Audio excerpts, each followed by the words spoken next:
ٹھیک ہے، نہیں شیخ لے لیں گے، شیخ ہی لیں گے تو اچھا ہے۔ کیا حدیث پر عمل کرنا واجب ہے، یہ سنت کہہ کر چھوڑ دینا چاہیے؟ جو حدیث وجوب کے لیے ہے اس کو وجوب کے لیے ہی اختیار کرنا چاہیے، اور جو حدیث سنت ہے جس میں بتلایا گیا ہے کہ یہ نبی اکرم صلی اللہ علیہ وسلم کا طریقہ ہے، مثلا مسواک کرنا سنت ہے، واجب نہیں ہے، تو یہ سنت ہی ہے۔ جو چیز واجب ہے وہ واجب ہے، جیسے سورۃ فاتحہ، لا صلاۃ لمن لم یقرأ بفاتحۃ الکتاب، تو حدیث میں جو چیز جیسے آئے گی اس پر ویسے ہی عمل کیا جائے گا۔ کیا امام ابو حنیفہ نے جو مذہب بنایا ہے یا انہوں نے خود لکھا ہے اپنے ہاتھوں سے، یا ان کے مرنے کے بعد ان کے شاگردوں نے یہ مذہب گھڑا ہے؟ کیا ان کے شاگردوں نے یہ مذہب بنایا ہے؟ صحیح بات یہ ہے کہ امام صاحب اس سے بری ہیں، امام صاحب کی کوئی اپنی تصنیف نہیں ہے، یہ یار لوگوں نے بنایا ہے۔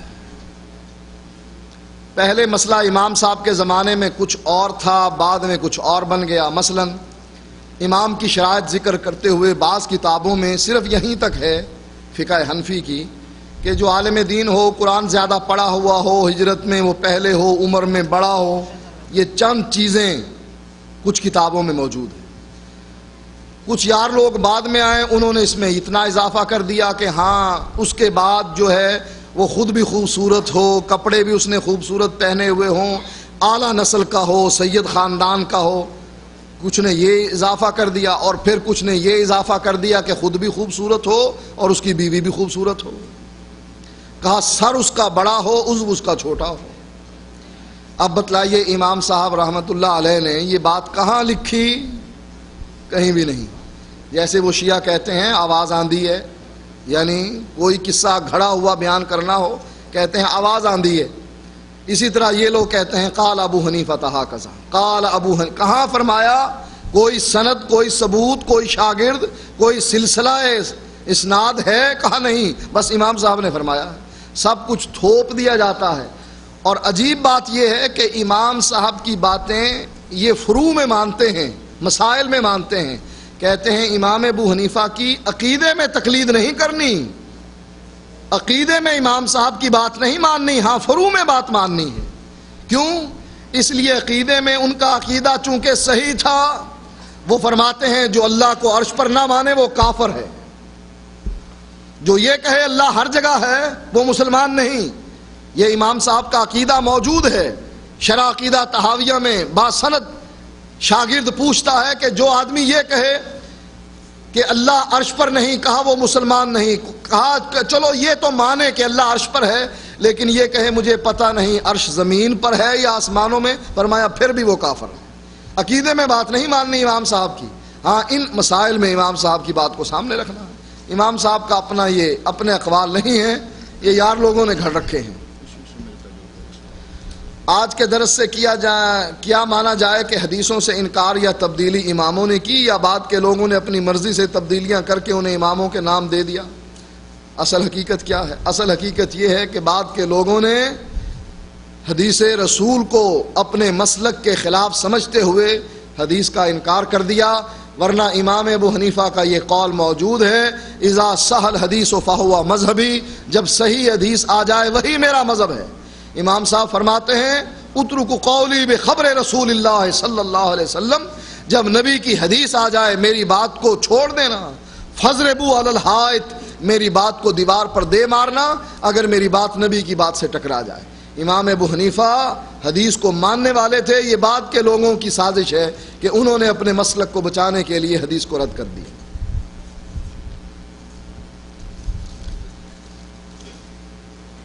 وضاحت کریں اس بارے میں کہ کسی بھی عمل کے لیے دلیل پہلے قرآن میں دیکھی جائے گی، پھر حدیث میں، پھر صحابہ کے عمل سے، یا پھر یہ ترتیب ضروری نہیں؟ یہ ترتیب گمراہی کی ترتیب ہے۔ قرآن اور حدیث کو اکٹھا لیا جائے گا، علیحدہ علیحدہ نہیں۔ جس نے قرآن کو علیحدہ کر دیا، حدیث کو علیحدہ کر دیا، وہ گمراہ ہو گیا۔ اس لیے کہ قرآن میں اجمال ہے، اور جب تک حدیث اس کا معنی بیان نہیں کرتی ہے قرآن کی آیت سمجھ میں نہیں آتی ہے۔ اور بعض دفعہ قرآن کچھ کہہ رہا ہوتا ہے، ہماری عقل میں نہیں آ رہا ہوتا ہے اور حدیث کچھ کہہ رہی ہوتی ہے جس کی چند مثالیں میں آپ کے سامنے رکھ چکا ہوں. لہذا قرآن مجید میں آتا ہے قُلْ لَا أَجِدُ فِي مَا أُوحِيَ، جتنی بھی وحی مجھ پر ہوئی ہے میں اس میں نہیں پاتا ہوں کوئی چیز حرام کھانے والے پر مگر 4 چیزوں کے، وہ مردار ہو، بہتا ہوا خون ہو، وہ سور کا گوشت ہو، اور غیر اللہ کے نام کی نظر و نیاز ہو. 4 چیزیں قرآن نے حرام کی ہیں. کون سی؟ مردار، سور کا گوشت، بہتا ہوا خون اور غیر اللہ کے نام کی نظر و نیاز. اب بتلائیے گدھا کس نے حرام کیا؟ قرآن میں کہیں نہیں.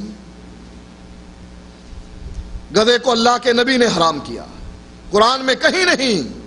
جو آدمی حدیث کو حجت نہیں مانتا اس کو گدھے کے بنائے ہوئے گوشت سے جو کباب بنائے جاتے ہیں وہ کھلائیے کہ کھاؤ، اس لیے کہ قرآن میں تو کہیں حرام نہیں ہے. لہذا حدیث جب تک ساتھ قرآن کے نہیں ملے گی، دونوں چیزیں آپ اکٹھی نہیں اٹھائیں گے، اس وقت تک صحیح بات نہیں بنے گی. اگر آپ نے علیحدہ علیحدہ لے کر کوشش کی اس پر عمل کرنے کی، آپ گمراہ ہو جائیں گے. آپ کی تقریر سے یہ معلوم ہوا کہ حدیث کا درجہ قرآن سے زیادہ ہے. قرآن کا مقام اور قرآن کی عظمت حدیث سے بہت اونچی ہے، اس لیے کہ قرآن وحی مطلوع ہے. قرآن کے الفاظ بھی اللہ کے الفاظ ہیں اور قرآن کا مفہوم بھی اللہ ہی کا مفہوم ہے. حدیث میں مفہوم اللہ کی طرف سے آیا ہے لیکن الفاظ محمد الرسول اللہ کے، سوائے حدیث قدسی کے، کہ حدیث قدسی میں الفاظ بھی اللہ تعالیٰ کے ہوتے ہیں. حدیث اور قرآن میں فرق کیا ہے؟ عظمت اور مرتبے کے لحاظ سے قرآن کا بہت اونچا مقام ہے، اس لیے کہ قرآن کے الفاظ بھی اللہ کے ہیں اور مفہوم بھی اللہ کی طرف سے. حدیث میں مفہوم تو اللہ کی طرف سے ہے لیکن الفاظ نبی اکرم صلی اللہ علیہ وسلم کے ہیں. یہ ہے قرآن کی عظمت. لیکن جہاں تک معنی کا مسئلہ آئے گا تو حدیث کو قرآن پر فوقیت ہے، اس لیے کہ قرآن محتاج ہے حدیث کا. جب تک کہ قرآن کی آیت کی تشریح حدیث نہیں کرتی، قرآن کی آیت اپنا آپ خود بیان نہیں کر پاتی. جیسا کہ آپ نے تیمم کا طریقہ قرآن سے صحابی نے سیکھا کہ جا کر لوٹ پوٹ ہو جاؤ، اپنے پورے جسم پر مٹی ڈال لو. لیکن حدیث، یہ قرآن کی آیت محتاج ہے حدیث کی. حدیث نے بتلایا کہ تیمم کا طریقہ یہ ہے، لہذا مقام اور مرتبے کے لحاظ سے قرآن کا نمبر ہے، لیکن جہاں تک احکام کے لحاظ سے تو حدیث قاضی ہے قرآن پر، جیسا کہ امام شافعی نے فرمایا. کیا تبلیغی جماعت اور جماعت اسلامیہ کے ساتھ مل کر کام کر سکتے ہیں؟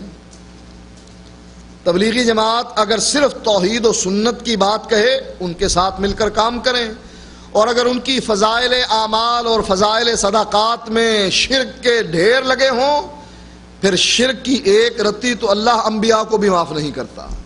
اگر آپ نے ان کے ساتھ مل کر کام کیا، اس کا معنی یہ ہوگا کہ جیسے وہ شرک میں مبتلا ہو کر جہنم میں جائیں گے، آپ بھی ان کے ساتھی بن کر جہنم میں چلے جائیں گے.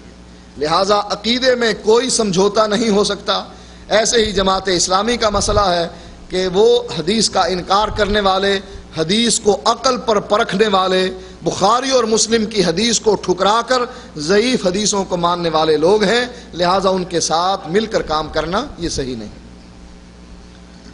کیا حدیث اور قرآن میں آپس میں اختلاف ہو سکتا ہے؟ ہاں، ہو سکتا ہے. حضرت عمر نے اختلاف تھا تو اللہ کے نبی کو کہا تھا کہ قرآن کہہ رہا ہے ڈر کی حالت میں قصر ہے اور آپ امن کی حالت میں قصر کر رہے ہیں. اللہ کے نبی نے فرمایا یہ اللہ نے انعام کیا ہے. اختلاف ہو سکتا ہے لیکن اختلاف تب ہوگا کہ جب ہم حدیث اور قرآن میں تطبیق نہیں دیں گے. خود قرآن کے اپنے اندر اختلاف ہے، خود قرآن میں اپنے اندر بھی اختلاف پایا جاتا ہے. مثلا قرآن کہتا ہے کہ یہ نبی وہ ہے کہ جو تم پر پاک چیزوں کو حلال کرتا ہے اور خبیث چیزوں کو حرام کرتا ہے. یہ قرآن کی آیت ہے. اور اللہ قرآن میں کہتا ہے یا ایھا النبی لما تحرم ما احل اللہ لک، اے نبی جس کو اللہ تیرے لیے حلال کرتا ہے تو کیوں حرام کرتا ہے؟ پہلے اجازت دے دی کہ یہ حلال چیزوں، پاک طیبات چیزوں کو تمہارے لیے حلال کرتا ہے، خبائث کو تمہارے لیے حرام کرتا ہے، پھر اللہ پوچھتا ہے کیوں حرام کیا؟ اس کا معنی یہ ہوا اگر تطبیق نہ دی جائے، دونوں آیتوں میں تطبیق نہ دی جائے تو قرآن میں بھی اختلاف نظر آتا ہے، لیکن تطبیق دی جاتی ہے۔ اسی طرح قرآن اور حدیث میں کہیں اگر اختلاف نظر آئے گا، تطبیق دی جائے گی، یہ کہا جائے گا قرآن کی اس آیت کا معنی وہ ہے جو محمد الرسول اللہ صلی اللہ علیہ وسلم نے سمجھایا، چاہے وہ غلطی سمجھ کیوں نہ ہارا۔ صحیح بخاری اور صحیح مسلم میں 100% صحیح ہیں، اس کی کیا گارنٹی ہے؟ اس کی کیا گارنٹی ہے کہ یہ قرآن 100% صحیح ہے؟ قرآن پر لکھا ہوا ہے کہ یہ گارنٹی شدہ ہے 100%، اللہ نے مور لگا کے بھیجی ہے، قرآن پر کہیں لکھا ہوا؟